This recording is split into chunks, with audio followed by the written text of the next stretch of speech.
and welcome to another episode of Conversations with Sheffield Gothic. I'm Lauren, and this is my co-host and partner in crime, Mary. And for today, we are going to be discussing our top 3 favourite vampires. If you don't already know us, you can find us on Twitter at Sheffield Gothic or at The Reimagining. And I'm not going to say our blog because I can never remember the link. You can find it in the information underneath this video. sheffield.gothic.home.blog. And that's why she's the brains of the operation. Okay, Mary, vampires. Vampires. I freaking love them. Freaking love vampires.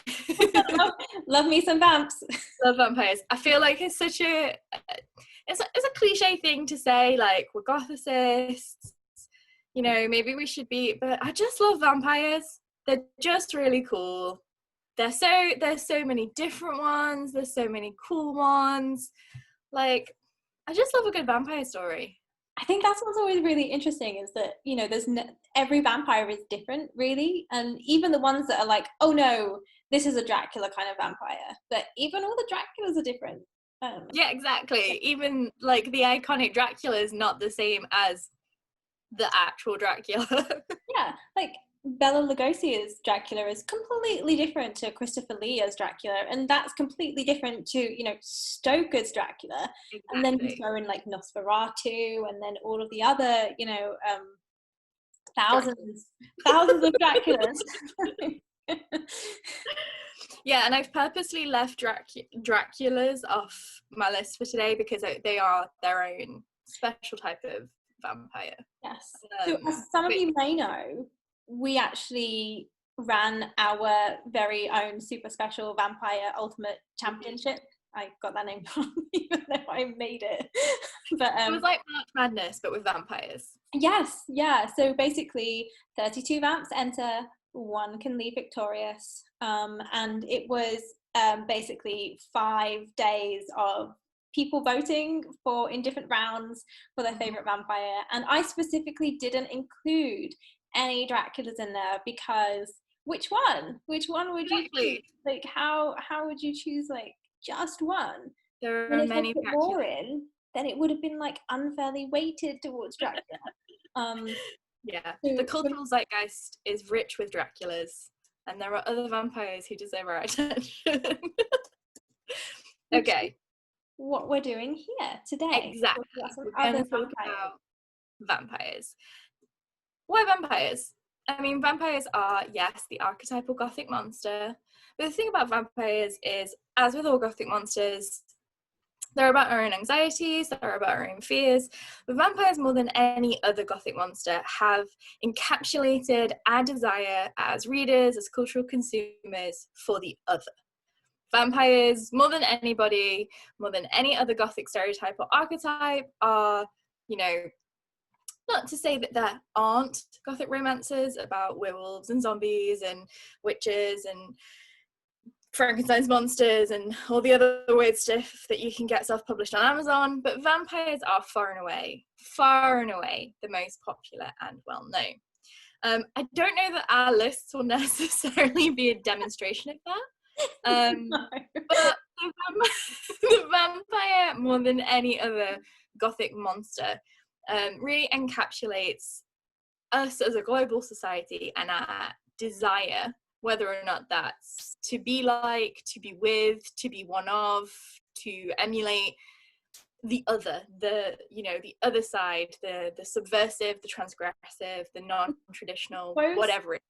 It's both the monstrous foreign threat and also the potential innate kind of threat from within. So it's, you know, the outside threat and the inside threat. You know, everyone has a potential to be bitten and become a vampire. Mm-hmm. And also everyone therefore has the threat to be taken over and overpowered by that vampire. And I think that's an interesting, you know, relationship between the, you know, everyone is a potential vampire. Yeah, definitely. And everyone is also a potential victim of a vampire, or a potential lover of a vampire, you know. The vampire is multifaceted, my friends. Multifaceted. Okay. To keep this from being a 4-day long video, we are going to keep it to our top 3 vampires. And these are not just, you know, we could have done literary vampires, we could have done film vampires, TV vampires, game vampires, you name it, we could have done it. So we're just going for our personal top 3 vampires. So in at number 3, Mary, who is your third favourite vampire? Okay, so I'm gonna throw into the ring Harriet Brandt. Yes. So for those of you who know me, you know that this is one of my favourite vampires and my favourite vampire texts. So Harriet Brandt is from a novel called The Blood of the Vampire, which is published in the same year as Dracula, and it's written by a female author, Florence Marryat. But it's a so completely different text to Dracula. So Harriet is a psychic vampire.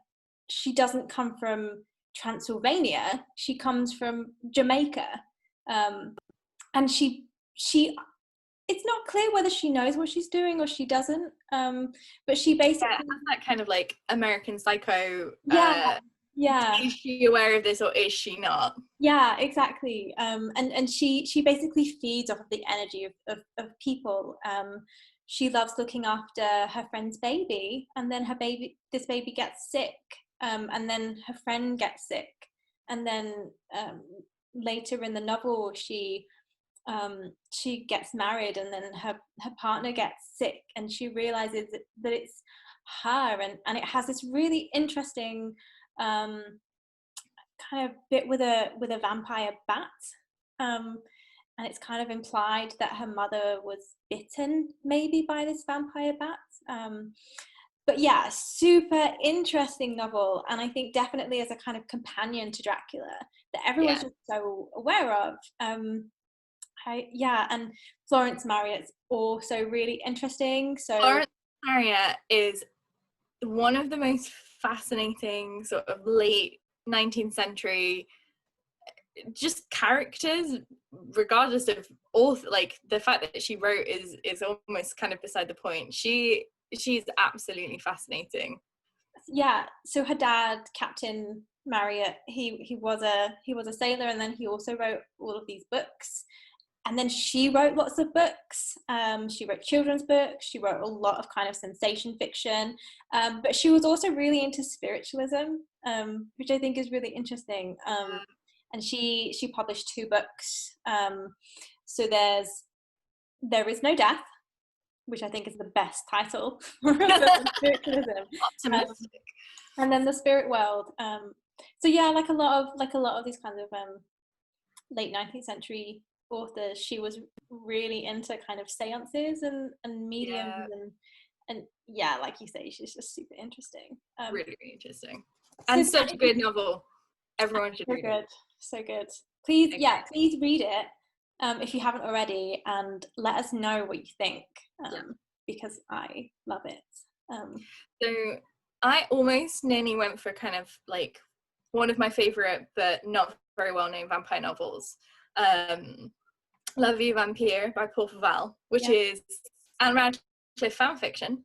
But the thing that I love about that novel is not necessarily the vampire as a character, but the way in which it presents vampirism. And I thought that was kind of breaking the rules, because it's maybe one of my favorite, if not my favorite, vampire text. But technically not one of my favorite vampire. So honorary mention to Faval. I'll allow it. Yeah, thank you. So in at number 3 for me is Lord Sylas Briarwood from the D&D role-playing game Critical Role. So if you are familiar with D&D, you might know that there is a very famous module for Dungeons & Dragons, Castle Ravenloft, and in Castle Ravenloft lives Strahd. And Strahd is this like archetypal vampire. They rewrote Ravenloft for D&D 5th edition as Curse of Strahd, which I'm currently playing. Every session makes me extremely anxious. It is the most anxiety-inducing game of D&D I've ever played. So Critical Role is a bunch of nerdy-ass voice actors playing D&D every Thursday night in this fantastic fantasy homebrewed world by DM Matthew Mercer. And the kind of first serious arc that we got to see was extremely gothic.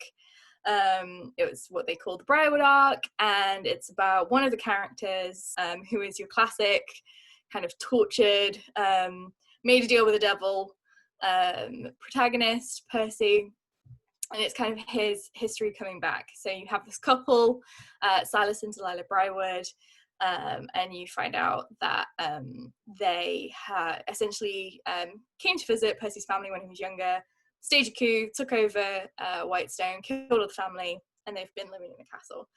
So it's this kind of very much inspired by the Strahd Ravenloft module, but kind of reimagined. So one of the reasons I love it is because it embraces so many classic Gothic tropes. Like the first time the players in the party arrive into Whitestone, they see the sun tree, which is supposed to be the centre of the town, and there's people hung on it that have been like made to look like them. And it's just really dark and really Gothic, and it was really fixating. But one of the reasons I love it so much is because it captures one of my favorite things about the vampire narrative, which is that kind of Wuthering Heights, unhealthy, obsessive love, which the Gothic does so well. So Briarwood becomes a vampire because his wife, he dies. His wife, who's a very powerful magician, makes a deal with the Prince of Undeath, and brings him back to life as a vampire. He has this sword called Craven Edge. It's like this sentient sword that sucks the life out of people, and he's like a real classic vampire. Like he's got like the white streaks in his hair, and he's really well dressed, he's really charming, but because he has the center thing is that they're these supervillains that became supervillains because they love each other so much and they refuse to be taken away from each other, and everybody else is just kind of beside the point. And I just love it because it's such I love a good trope well used. Like, this is why I watch a lot of K-drama, this is why I love Gothic. I love a trope. I love a well-executed trope. Badly executed tropes can get out, but I love seeing classic plot lines, classic conventions used and reimagined in a way that is like really exciting to watch, where you know it's gonna be bad, you know something's gonna happen, you know roughly where this is gonna go, but it's still thrilling to watch. So my number 3 is Sylas Briarwood from Critical Role, who is one of the best villains that I've seen in anything. And like made for a really satisfying kind of culmination of a plot arc. I love a good villain. I love a villain where you're like, yes, that is a genuine motivation. I can see why you became a villain, and this is like the Briarwoods are definitely that. And he's just such a cool vampire. It's like, yes, you managed to do the classic vampire without being cheesy or like taking the campness too far. It's like just that right amount of flair to be like, yeah, that's a good vampire. You evil. So, yeah, I love it. So that is my number 3 vampire. Excellent choice, friend. That's Paul Farwell. I picked a D&D character. Okay, so that's our number 3s. Who's in at number 2? Who is our silver medalist vampire? Okay, so for me, this is a vampire that I keep coming back to because I think his story is really interesting. It's a vampire called Simon Lewis from one of my favourite book series, a YA book series called The Mortal Instruments by Cassandra Clare. I think they're really great and I'm slightly obsessed with them. A little bit. But they were published, it's a series of 6 books, and they were published between 2007 and 2014. And basically over the course of these 6 books, you get introduced to the narrative world where there are demons and demon hunters, but also vampires and werewolves and fairies and warlocks. And the primary narrative kind of focuses on a girl called Clary, and then she meets this mysterious guy called Jace, and it's very dark and it's very forbidden and all that kind of great Gothic stuff. And Clary's best friend is Simon. And at the beginning, he's just this normal teenage boy from Brooklyn. And then he gets turned into a vampire, and that's when things get really interesting. So he's Jewish, and he becomes a Jewish vampire, and his journey into learning about his new vampiric identity are very much tied to his identity as a Jewish person. He's very upset that at the beginning he can't say God because that's important to him. And then there's a bit in the third novel where he gets captured. And the people that have imprisoned him know that he's Jewish. So they carve into his cell. I mean, it's very sad, but they carve all of these Jewish symbols into the cell. So like the Star of David and all of these other things. And he touches them and it burns him. But it's very much connected to his faith. It burns him because it's important to him, because he's still, his Jewish identity is still a part of him, and it's still important. And he learns that, he learns that he can start saying God and all of these kinds of things, and he kind of learns all of these ways around it. But then his mother kind of realizes that something's up, and she thinks he's a demon, and he can't tell her that he's a vampire. So she puts all of these kinds of warding signs on their house and basically throws him out. And it's actually really quite a sad moment in the text. But then that's not where his story ends. So he's kind of dying at one point on the ship, and Jace basically says, "Drink me." So Simon drinks like a little bottle in Alice in Wonderland. Yeah, drink me. So he does, and nobody knows this at the time, but Jace has angel blood. Of course. Spoiler. Just ruined the whole series. Because no, I've not read it. I mean, but because of this angel blood, he basically becomes a daylighter, which is another kind of vampire that I think is really interesting, in that he can walk in the sunlight, and he becomes like the fairy blood in True Blood. Yeah, exactly. But because he's already kind of feeling outside and alien within his own life. He's been rejected by his mother, doesn't really have anywhere that he can call home anymore, and now the vampires look at him and they're like, "You're an abomination. You can walk in the daylight, and that's not what vampires are meant to do." So they want to kill him. And his friend Clary, who draws a mark on him, and it's basically the first mark. It's the mark of Cain. Yeah.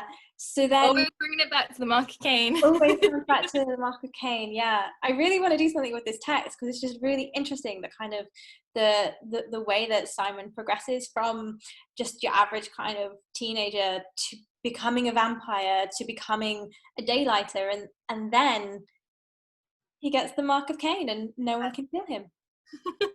So yeah, that's my number two. I always keep coming back to Simon because he's just so interesting, and I read a lot of vampire stuff, but I've not really seen anyone else like him that kind of deals in that kind of faith. It's an interesting flip of the kind of sunlight, crucifix, like the classic. These are the things that, the Van Helsing How to Kill a Vampire guide. Exactly. So yeah, that's my number two, my slight obsession. So your number two. Okay, my number two is from Sheridan Le Fanu's 1872 novella, Carmilla Karnstein. I love Carmilla. I love her so much. And not just Carmilla as a character, but the story in general. I had never heard of Le Fanu, had never read Le Fanu until I was in my second year, and we did it as part of my Gothic Origins module. And it was exactly the type of storytelling that I love. I love, as I said in the BuzzFeed Unsolved in the Unsolved episode, I love mysteries, I love weird occurrences, I love strange stuff. And Carmilla is in a collection of stories by Le Fanu called In a Glass Darkly. And the stories are presented as the case files of a German doctor. And like one of them is about a guy who drinks too much green tea and like opens his third eye and is plagued by a monkey. And one of them, like the room at the Dragon Valon, I'm not actually going to tell anyone what happens in the room at the Dragon Valon because it's so much better if you don't know. But the way that the stories are told, because they're short stories and they're self-contained, they're just really wonderfully creepy. I just love them. And Carmilla, I think apart from Green Tea, Carmilla is my favorite one.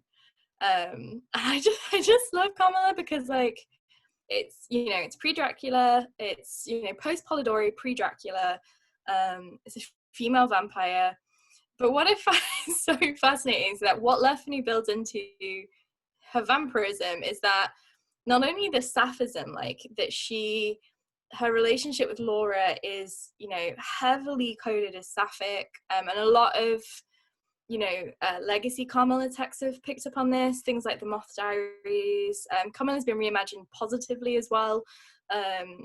There's a web series where Laura and Carmilla are roommates at university, but not just the sapphism, but the foreign other, that kind of ambiguous Eastern European, racially ambiguous other that Britain and the British Empire were absolutely shitting themselves about all the way through the 19th century, but also that she is Laura's ancestor, and that it's kind of implied that Carmilla has been preying on her own female ancestors since she was turned into a vampire.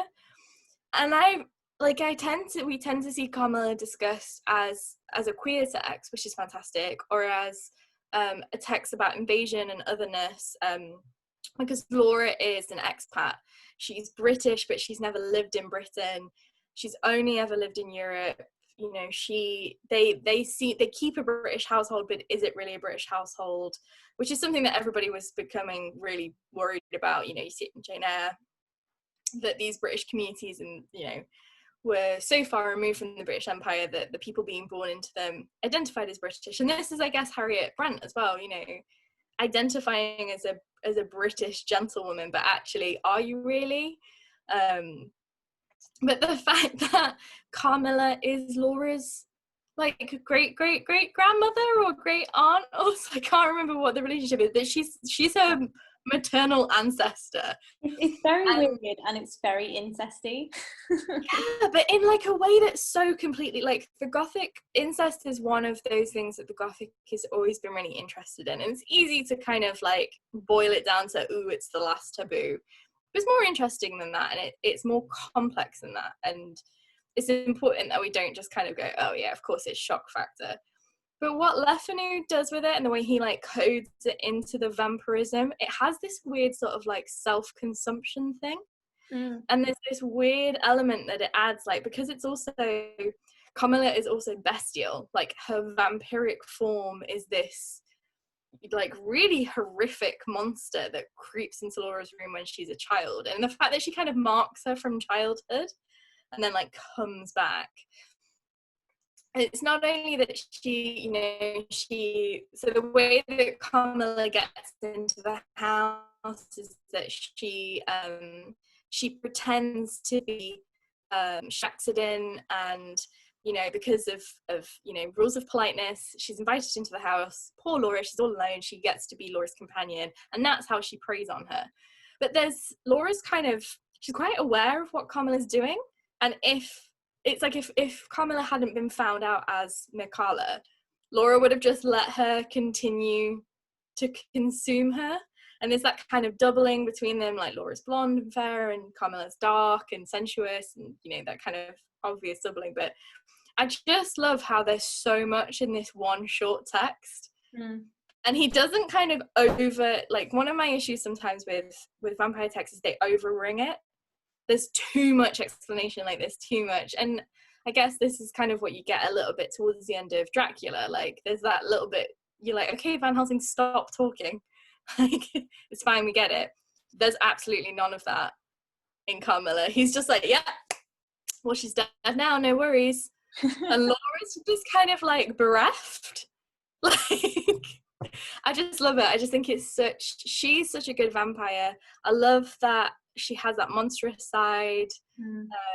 I love the way that, like, you know, she takes advantage of like politeness and the assumptions about her femininity and her softness. But yeah, I just love how much is coded into that relationship between the two of them. And it kind of ends very much with that, like, no one will ever understand what passed between them. Or at least the men won't understand what passed between them. And the case file just kind of is like, yeah, well, that was weird. And then they like move on. I just love it. I know, like, it is one of the like canonical vampire stories, but to this day, she's just such a great character, and she's got such a weird, we did a whole reading group about Carmilla's weird legacies, from like weird porny 70s movies to like so bad so bad to like weird ill-advised modernizations to really good positive, you know, that kind of happy Gothic reclamation of desire for the other. But yeah, I'm desperate for a good Carmilla adaptation. Like, that is something I would pay good money to see. If I could invest as a producer, it would be in a genuine Carmilla adaptation. Like, can you know, can Count Dracula move over for 5 seconds and let Carmilla have the screen, please? We've had enough of the spotlight, really. Yeah. So yeah, Carmilla, give me a faithful Carmilla adaptation, please. I really don't feel like it's that much to ask. Okay, so I think those number twos go quite nicely together, even though they're like two very different periods of time. But the big question, who's the gold medalist? Who is your number one favorite vampire? And I think people that know you are going to be a little bit shocked by this. Do you think? I think maybe. Well, so my favorite vampire is a vampire named Jack, and he's from a film. Is one of my it's my favorite vampire film. It's a film called He Never Died by Jason Crosscheck, from 2015. It's a horror comedy. Spoiler alert! Well, not spoiler alert, but warning. It's very violent. It's super bloody. It's very bloody, very bloody. But it's also hilarious. And Jack is so I have my DVD here. So this is Jack. Played by Henry Rollins. Yeah, played by Henry Rollins, who I actually don't really know that much about Henry Rollins, but I know that other people know him. So I'm always like, you know Henry Rollins, and just hope that they know, because if they don't, I only know him from this. Yeah. I mean, Henry Rollins is a crucial cultural figure, but more importantly, plays the badass vampire. Not to undermine any of his many achievements, both as an activist and musician, but plays a good vampire. He's great. So basically, Jack is a kind of world-weary vampire. He's basically depressed, and he lives in this apartment, and he gets up, I guess, when the alarm goes off, and he goes and plays bingo. And then every now and then he will go and pick up some blood. And it turns out that this part of his life is just one phase in many. And before this, he had been, doing a lot of crime, working with the mafia. He'd given that all up. But the past, comes a-knocking. And as well as going and playing bingo, he goes and eats at this diner, and he basically he doesn't eat meat. And he's, there's this this waitress who's kind of Cara. She's intrigued by him, obviously. And then somehow his daughter shows up, because he has a daughter, and that's kind of not really explained, but that kind of mystery is kind of the point. And then crisscrossing in these storylines, the mafia comes back and starts trying to kill him, and putting everyone else in the way. Kara and his daughter get kind of caught in the crossfire, and there's just this really great moment where these mafia guys come to his apartment. They shoot him, but obviously he doesn't die because he never dies.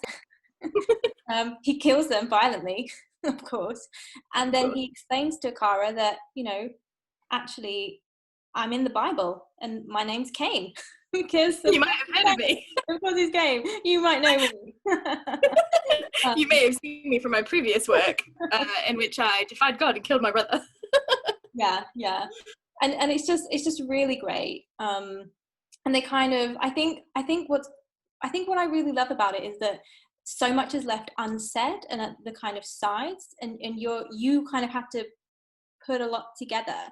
And it's quite slow, but I think that the pacing works and it pays off with these kinds of really comic violent scenes. And there's a really great exchange between Jack and Kara where she kind of looks at him and she's like, oh no, you're not going to go and kill another room full of people, are you? You are? Oh no. Oh, Cain. Okay. Yeah. And I just think it's just such a really interesting take on the vampire, and also an interesting kind of weaving in of the Cain story as well. Yeah. Which also links it to the Wandering Jew. It does, yeah. And also one of my favourite things about it is he's having this exchange at the end where he's just swearing and shouting at this guy who you don't really know who this guy is. He just has a goatee, and I think he's credited as the goatee man. He's shouting at him and he's swearing, and he basically starts screaming at God, but he uses female pronouns, and I think that's really interesting, and I love that they just fit that in there and it's just there. So yeah, that is my number one favorite vampire. I love the film. Please go and watch it. More people need to watch it. As long as you're okay with it is very violent. Yeah, do watch it. Yeah, content warning, massive content warning. It's incredibly violent. But yeah, it's great. So that's my number one. So Lauren, who's your top vamp? Who is my top vamp? On a completely tonally different, like, could not be further removed. My favorite vampire of all time is Marceline the Vampire Queen from hit comic cartoon series Adventure Time. Oh, yeah. I love Adventure Time. I have argued many times that it is gothic, partially because it's a post-apocalyptic text, for one thing.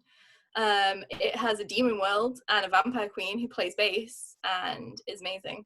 But that's a video for another time. But yeah, Marceline, I just love Marceline's character. One of the things I really like is that she doesn't drink blood necessarily. She drinks red. So like she drinks the color red from things. So like if there's like an apple or a shirt or like, you know, whatever, she can like drink red. But like her dad is so one of like the earlier episodes is about Marceline's dad, who is like the demon king. And he's like they have like a tense relationship because he ate her french fries.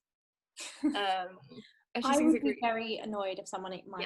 She just sings a great song, but also because you find out in later seasons that so one of the main, I don't want to say antagonists of Adventure Time is the Ice King, and the Ice King just really wants to marry a princess and he keeps abducting them, and Finn and Jake are like, Ice King, why you gotta be like this?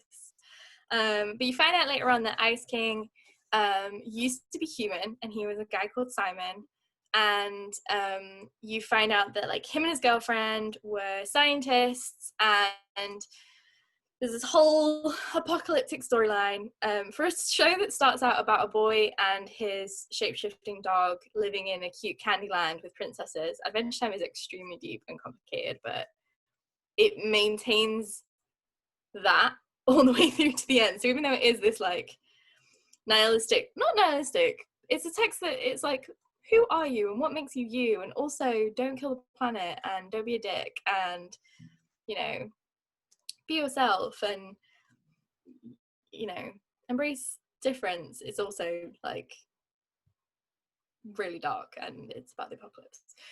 But you find out that Simon used to be a human and he becomes Ice King because when he puts the crown on that gives him powers, it kind of starts to change him. And you find out that during the apocalypse, Marceline, who is a little girl at the time, loses her mum, and Simon finds her and he starts looking after her, and it's really cute. And you find out that one of the reasons he became Ice King is because he kept wearing the crown so that he could protect Marceline. And then later on in the episodes, like, she like talks to him and he doesn't remember that he was Simon and he doesn't remember her, and it's just really sad but really sweet. And I just love that this character who was introduced, like the first episode she's introduced, they're like terrified of her because she's a vampire, and then they sort of like break that down and then she becomes a recurring character. But I just love what they do with her. There's a side comic called Marceline the Scream Queens where she's in her band playing bass and Princess Bubblegum's there and she has a cool sun hat. I just love her. She's one of those characters that, like, when she's introduced, she's that kind of like, see, at first she seems like the, oh, she's too edgy, she doesn't need friends, that kind of like stereotypical cartoon character. But she's just amazing, and I like the way that they tell her story, and I like that kind of, seems weird to say about a children's cartoon that was shown at, like, you know, 3 o'clock on Cartoon Network. But yeah, she's just my favorite vampire. She's just such a fun character, but also with such like a heartwarming background. She sounds really unique. Yeah, I've never really seen another vampire text like it. I was tempted to pick Rosalie from Twilight because an honorable mention to Rosalie from Twilight, because Rosalie is so done with Bella and Edward the entire series. She's just like, like, she just gets ridiculousness. But because the reason actually that I love Rosalie so much is because her backstory is that she's this like spoiled American, like, early 20th century princess. You know, she's like really vain and all the rest of it, and she gets engaged to this guy and she thinks she's gonna have this like super great life. He's an asshat. Him and his friends attack her. They leave her for dead, and she's turned into a vampire to save her. And what she decides to do is to turn up in her wedding dress and get revenge on her fiance and his friends as a vampire one at a time. And it's just this really bloody, vengeful, like, I don't know if Stephanie Meyer intended it to come off the way that it does, because the rest of the book is, you know, somewhat conventional, but I just love that. I have a soft spot for female vampires and the kind of empowerment that female vampire stories give you. But actually, Marceline is just such an endearing character and such a, I guess, quite an aspiring character, especially in a show like Adventure Time, which has such a broad audience. It's a character that's very relatable. And they use that vampirism really well, that kind of, I guess, kind of like He Never Died, that time, like having that much experience. You know, she still looks like a teenager, like she plays bass and wears like cowboy boots and jeans and a sun hat. Like, she's still sort of a teenage character, but she has all of that complexity and all of that depth. And I just really love her. I think she's such a great character. And what they do with her is really fantastic. And she gets some of the best songs in Adventure Time, which is always good. I love a good song. So yeah, that's my number one vampire. She is Marceline the Vampire Queen, so she deserves the top spot. Is, you know, who am I to deny the queen of the vampires? Royalty. Exactly. That's no to that. There's also a really cool episode where she has to like defend her vampire queen title, and they play with all of these like vampire tropes and stuff like that. And her dad's a demon king, so, you know, It's cool as balls. What more can you want in a vampire? Exactly. And she drinks red, so she doesn't actually have to hurt anybody. Taking out that they're always ever so slightly problematic. Also taking out that thing that often is what they use for that angst. Like, oh yeah, drink blood, I'm gonna hurt people. Marcine's just like, It's actually kind of interesting because Jack doesn't really have any of that angst, because I think at the point that we see him, he's just so done with everything. He is basically in a kind of state of depression. But you don't, he doesn't have any enjoyment from anything. And when he does, start to eat people and drink people, it's not in the kind of conventional vampire way, which I won't get into, but it's not that whole kind of like, oh, I'm so dangerous, but also, fear me, but also want me. Like, he's just, very measured and purposeful in what he does, and he does what he has to. And yeah, it's none of that kind of like teen drama or angst. No. Which I'm not knocking. Like, as a teenager that was into teen drama and angst, I loved, and every now and then I still like to go back for more. But I like to see different interpretations. I do. You know what? Actually, just thinking about like Cain as a vampire, it is interesting, isn't it? That like with True Blood, you have Lilith, like that actually a lot of these vampire narratives do kind of take it back to something much older and something historical, which A Discovery of Witches does a very similar thing, and that is, I've only read the first one, but that is kind of vampires, witches and demons all exist, and they also do that same thing with like alchemical texts. And there's kind of this implication that like they have been made and it's something much older, and they bring in things like secret societies and Knights Templar, and it is fascinating to me how often vampire texts, and I guess you were talking about this with like Simon as well, how often they link back to like religious mythology and iconography, to kind of just not justify but historicize the vampire, I guess. Which is interesting because in folklore, when the vampire like, I guess maybe this is like the civilized vampire, like you have to, if they're super old, they have to have started somewhere. Yeah, and I think as well, because if you're talking about creation and where did the first vampires come from, then it's also partly tied up to where did we as humans come from, and any kind of relation, any kind of creation story will have some kind of bearing or relation or connection to religious and mythological creation stories. So I think it's interesting.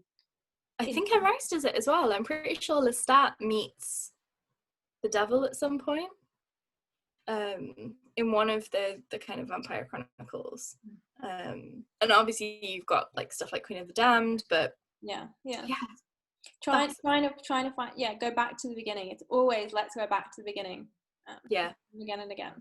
And I guess also it kind of permits the existence of God or a god alongside something like a vampire, because I think that's part of it, isn't it, that you're like, well, if you're going to do the classic vampire thing and like they can't see the cross, or they can't be I guess people have to kind of rationalize that, and most texts now seem to either go for science or religion. Like they're either some kind of like it's like a virus, or it's a holy curse essentially, which is interesting. Very interesting. I do feel like there's so many other vampire texts that we could have talked about, and so many other vampires that I love to talk about. Like, I was so tempted to put, and only because I couldn't actually remember what the vampire was called. I remember watching a really bad, I think it got cancelled after one season, like police procedural about a vampire called Moonlight. I think I know what you mean. I like binge watched the whole thing in 3 days, and that was another one, and it made me think of something about Carmilla, that like he saved the protagonist. He saves her when she's a child, or like no, his vampire lover kidnaps her when she's a child, and is like, look, now we can have a baby. And then they start and then when she's older, they start dating. And I was like, why are vampire narratives obsessed with this kind of like, I saw you when you were a child and now we are in love? Why? I think that's an unhealthy obsession that vampire narratives need to stop. Let's leave that behind. Let's leave that behind. Yeah, let's just leave it in the past. Maybe that's why I got cancelled. But yeah, so those are our top 3 vampires. Do you agree? Yeah, let us know. Do you agree? Like, do you disagree? Do you think we made some glaring omissions? We definitely did. What's your top 3 favorite vampires? Do you have any recommendations? You can find us obviously in the comments underneath this video, or on Twitter at Sheffield Gothic or at The Reimagining. Or if you want to harass Mary and I personally, you can find us at Literary Law and at Mazgoing. And in the meantime, stay safe and stay spooky. Stay safe and stay spooky.